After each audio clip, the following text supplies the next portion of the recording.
इस इस वीडियो में करेंगे हम जियोमेट्रिकल फिगर मैथमेटिकल वाला ख़त्म। ठीक है, देखो 3-4 वीडियो आएंगे इसके। पहला है विषमबाहु त्रिभुज है। ये देखो क्यों, तीनों ही एंगल अलग अलग है, अल्फा बीटा गामा, कोई भी एंगल समान नहीं है तो विषमबाहु त्रिभुज हो जाएगा। जिसके तीनों कोण तीनों भुजाएं अलग अलग होती हैं विषमबाहु त्रिभुज होता है। जैसे यहाँ पर देखो, यहाँ पूछ रहा है इसका एंगल बताइए। अब आप जानते हो त्रिभुज के तीनों कोणों का 180 होता है, तो 74 + 36।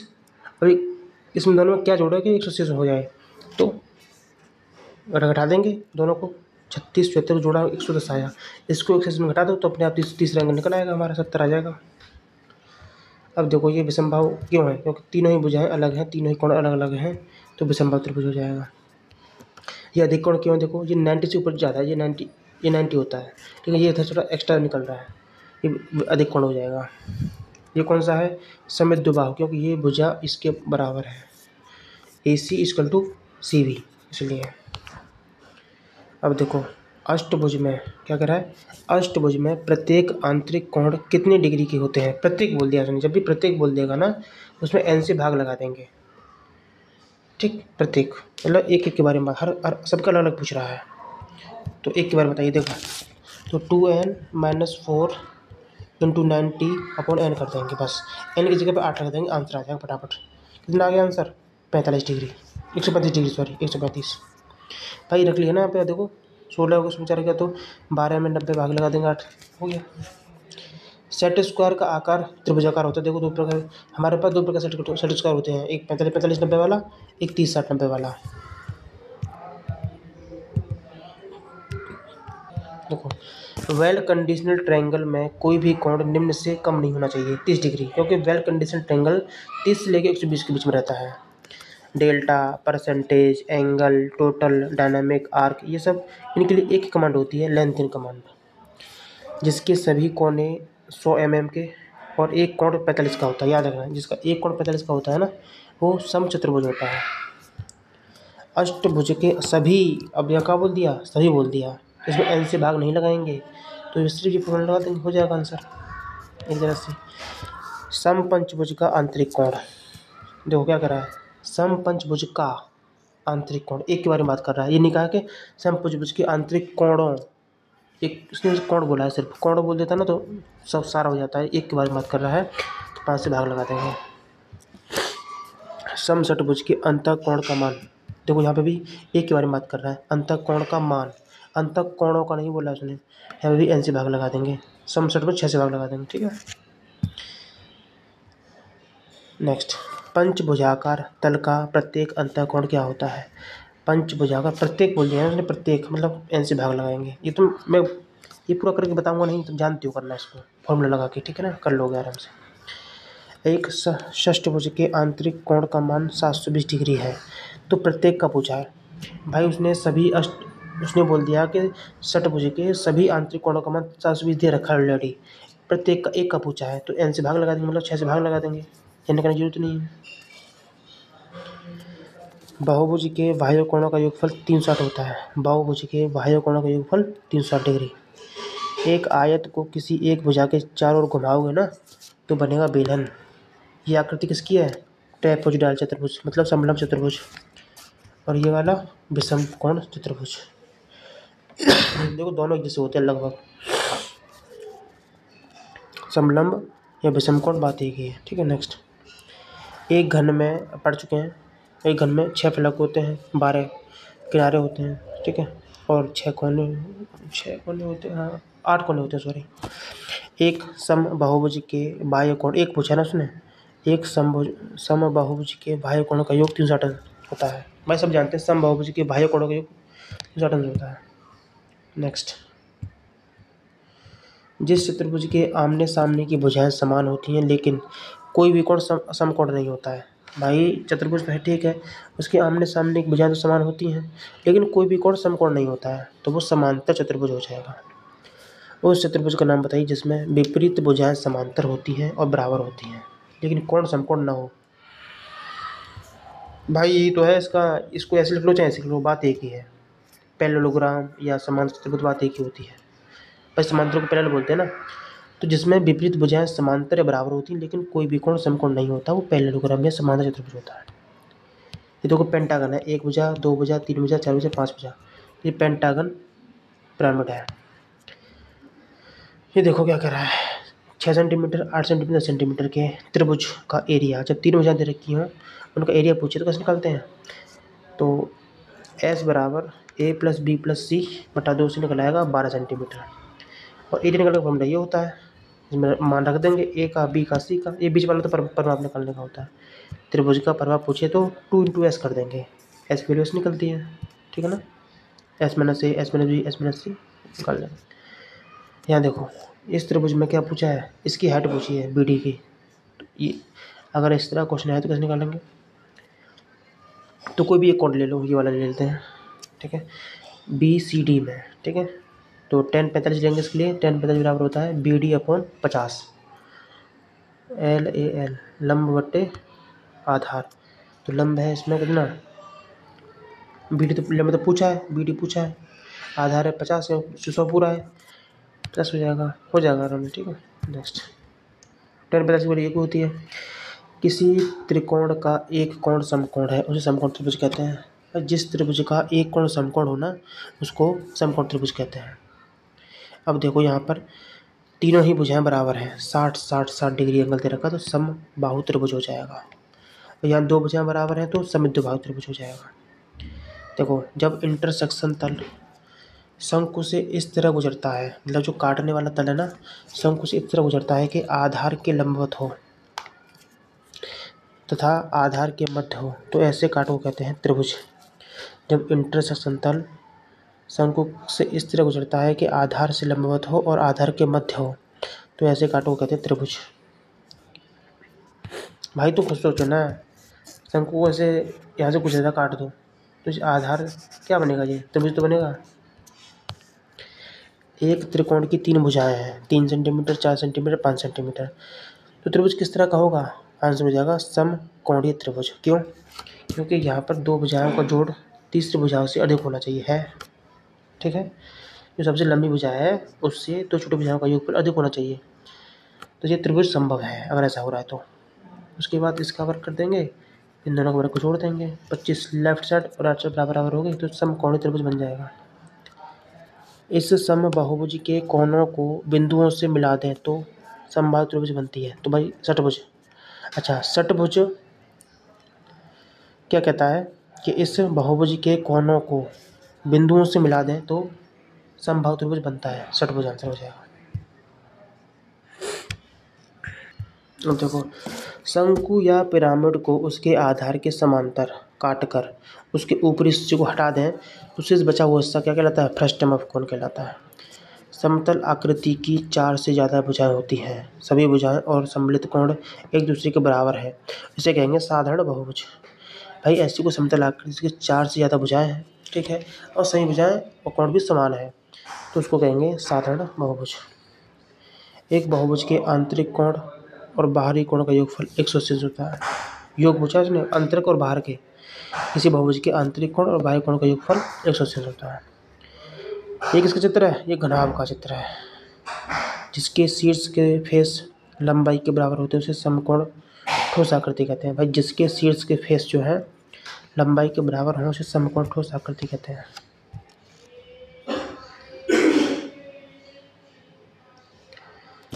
अब देखो एक अष्टमुखी बहुभुज मतलब ऑक्टागन, अष्टमुखी बहुभुज को क्या कहते हैं, ऑक्टागन।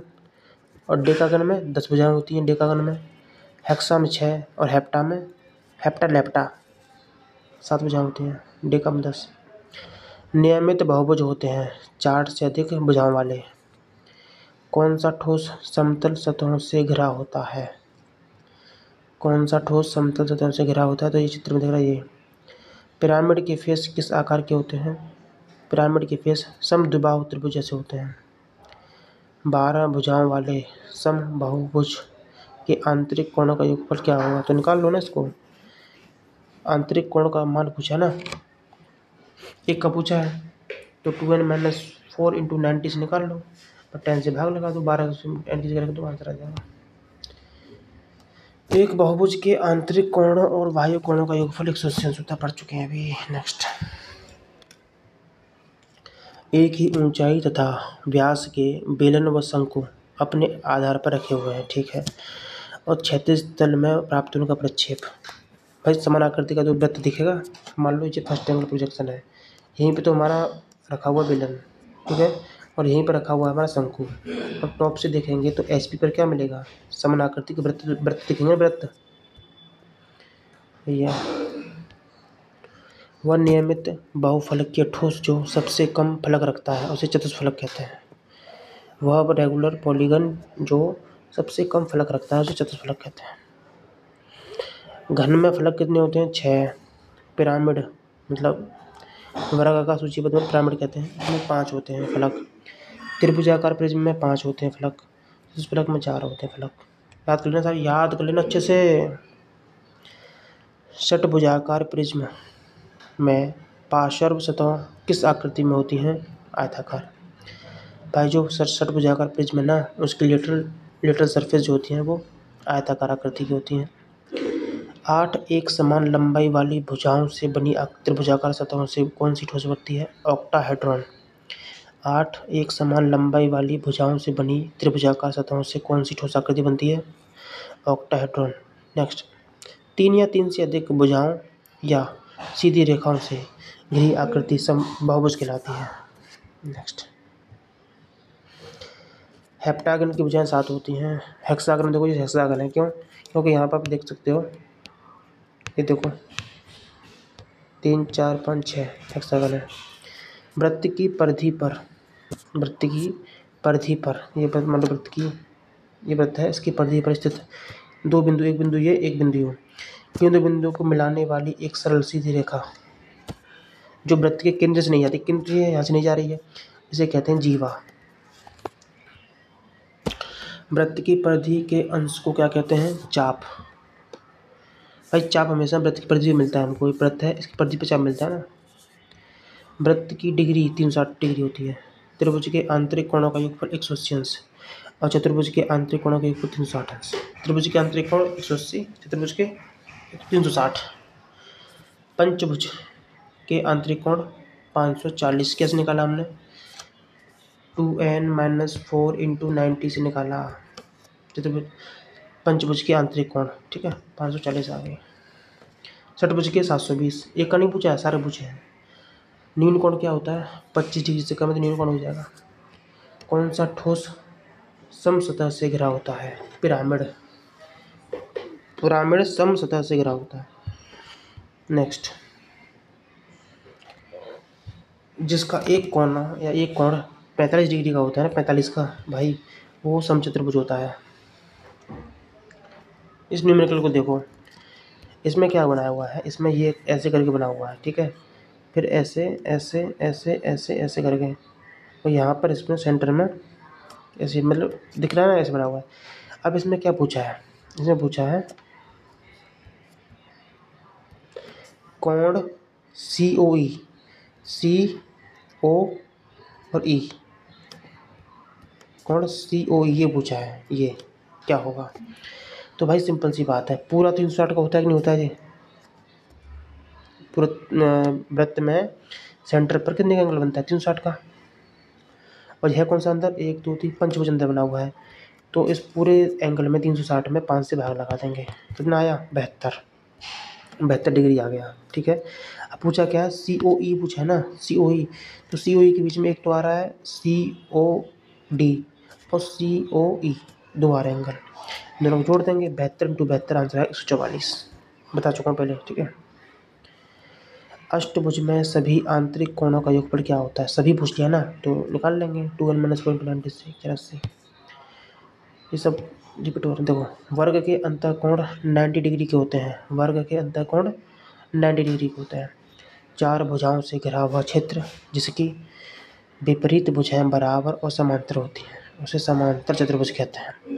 4 भुजाओं से घिरा हुआ क्षेत्र जिसकी विपरीत भुजाएं बराबर और समांतर होती हैं समांतर चतुर्भुज कहलाता है। ये देखो अष्टकोण है, कैसे, 8 भुजाएं हैं इसकी।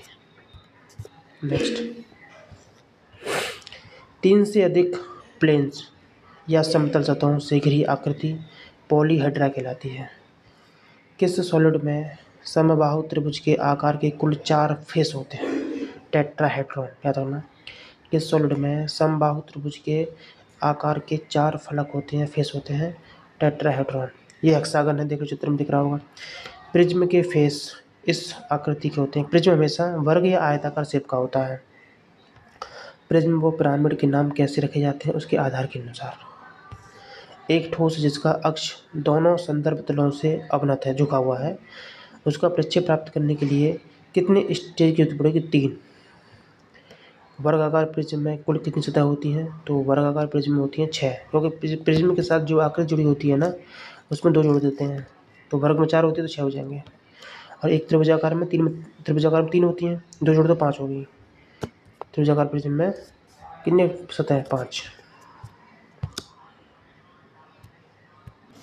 देखो यहाँ पे दे रखा है ये, इसमें ये देखो ऐसे दे रखा है, ठीक है। एक सेकेंड, ये अर्धवृत्त है। यहाँ पर परिधि पर पूछा कितने का एंगल होगा। अर्धवृत्त की परिधि पर कितना एंगल होता है? इसका आंसर कैसे निकालेंगे? 90 डिग्री होता है। अर्धवृत्त पर परिधि पर जो एंगल बनता है 90 डिग्री का बनता है, ठीक है। कहीं भी देख लो, चाहे इधर देख लो चाहे इधर से, कहीं भी बना लो, ठीक। याद रखना इस चीज़ को। अगर इस तरह का एंगल आ जा रहा है, इस तरह, ठीक है, यहाँ पूछा है कितने का होगा, यहाँ दे रखा है। देखो भाई, इसमें क्या सीन रहता है, जब यहाँ अंदर दे रखा हो और यहाँ पूछे तो क्या करेंगे? उसका आधा कर देते। जैसे 90 दे रखा है तो उसके यहाँ पे पूछा है तो 45 आंसर आ जाएगा। उल्टा पूछे तो जैसे किस तरह, यहाँ दे रखा है ऊपर पूछे, यहाँ दे रखा है ऊपर पूछे, डबल कर दो, सिंपल। 9 का 180 आंसर हो जाएगा, 180।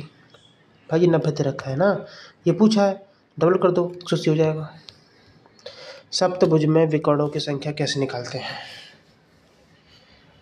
n कोष्टक में n-3/2। भाई कोई भी हो, सप्तभुज हो, षष्ठभुज हो, कुछ भी हो, विकर्णों की संख्या निकालने का फॉर्मूला एक ही होता है, n कोष्टक में n-3/2। बस इतना संख्या लिख देंगे इसमें, ठीक है। बहुभुज के सभी अंतःकोणों का योगफल निकालने का फॉर्मूला क्या होता है? इसको भी याद कर लेना, वो तो होता ही है अपना 2n-4 वो तो होता ही है। ये भी होता है n-2 × 180, ये पेपर में पूछा गया है। तो बहुभुज के सभी अंतःकोणों का योगफल निकालने का फॉर्मूला क्या होता है? n-2 × 180। समतल आकृति की 4 भुजाएं होती हैं, सही भुजाएं और सम्मिलित कोण एक दूसरे से बराबर होते हैं, इसे कहते हैं साधारण बहुभुज।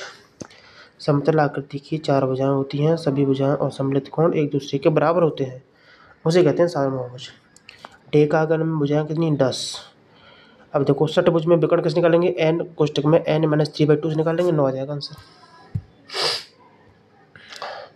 दीर्घवृत्त के दीर्घ अक्ष से समकोण पर बनी रेखा, दीर्घवृत्त के दीर्घ अक्ष से समकोण बनी रेखा नेता कहलाते हैं, नेता। दीर्घवृत्त के चाप पर मिलने वाली दीर्घ अक्ष के सिरों को कहते हैं फोकस। दीर्घवृत्त के चाप पर मिलने वाली दीर्घ अक्ष के सिरों को कहते हैं फोकस। रट लेना दोनों क्वेश्चंस को। क्या क्या है? दीर्घवृत्त के दीर्घ अक्ष से समकोण पर जो रेखा बनती है उसे नियता कहते हैं, और दीर्घवृत्त के चाप पर मिलने वाली दीर्घ अक्ष के सिरों को कहते हैं फोकस। दीर्घवृत्त की उत्केंद्रता 1 से कम रहती है, परवलय की उत्केंद्रता 1 के बराबर और अतिपरवलय की 1 से ज़्यादा होती है उत्केंद्रता। देखो, जब 2 वृत्त एक दूसरे को प्रतिच्छेदित करते हैं तो उनकी ओवेनिस्ट स्पर्शरेखाओं की संख्या 2 होती है। कैसे?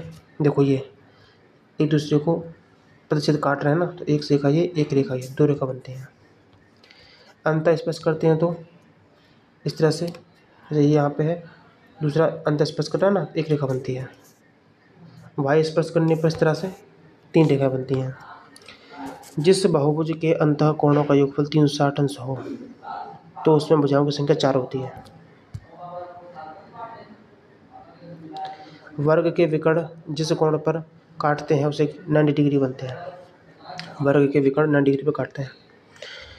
किसी चतुर्भुज की 4 भुजाएं बराबर होती हैं तथा इसके दोनों विकर्ण भी बराबर होते हैं, उसे वर्ग कहते हैं। जिस चतुर्भुज की 4 भुजाएं बराबर हों, वर्ग तो होता ही है, और 2 विकर्ण भी बराबर होते हैं, वर्ग। नेक्स्ट, जिस चतुर्भुज के विकर्ण समकोण पर काटते हैं, भाई जिस चतुर्भुज के विकर्ण समकोण पर काटते हैं ना, उसे समचतुर्भुज कहते हैं। चतुर्भुज में विकर्णों की संख्या 2 होती है। नेक्स्ट, अब ये कह रहा है चारों कोण समकोण किस में होते हैं? आयत में। विपरीत भुजाएं बराबर तथा समांतर होती हैं तथा विपरीत कोण बराबर होते हैं। भाई देखो, विपरीत भुजाएं बराबर, विपरीत भुजाएं समांतर और विपरीत कोण बराबर होते हैं। ठीक, फिर कह रहा है विकर्ण बराबर नहीं होते परंतु एक दूसरे को काटते भी हैं, वो कह रहा है समांतर चतुर्भुज की डेफिनेशन है ये। भाई ये समांतर चतुर्भुज की डेफिनेशन है जिसमें विकर्ण बराबर नहीं होते हैं, बाकी जो है विपरीत भुजाएं बराबर होती हैं, समांतर होती हैं और विपरीत कोण बराबर होते हैं, लेकिन विकर्ण बराबर नहीं होते। ठीक है, और काटते भी हैं, वो समांतर चतुर्भुज हो जाएगा। देखो, जो चाप और जीवा से बनता है, मान लो ये वृत्त है, जीवा ऐसे गई, ये चाप है, इसके बीच का जो पार्ट है ना, इसे सेगमेंट बोलते हैं। क्या बोलते हैं? वृत्तखंड।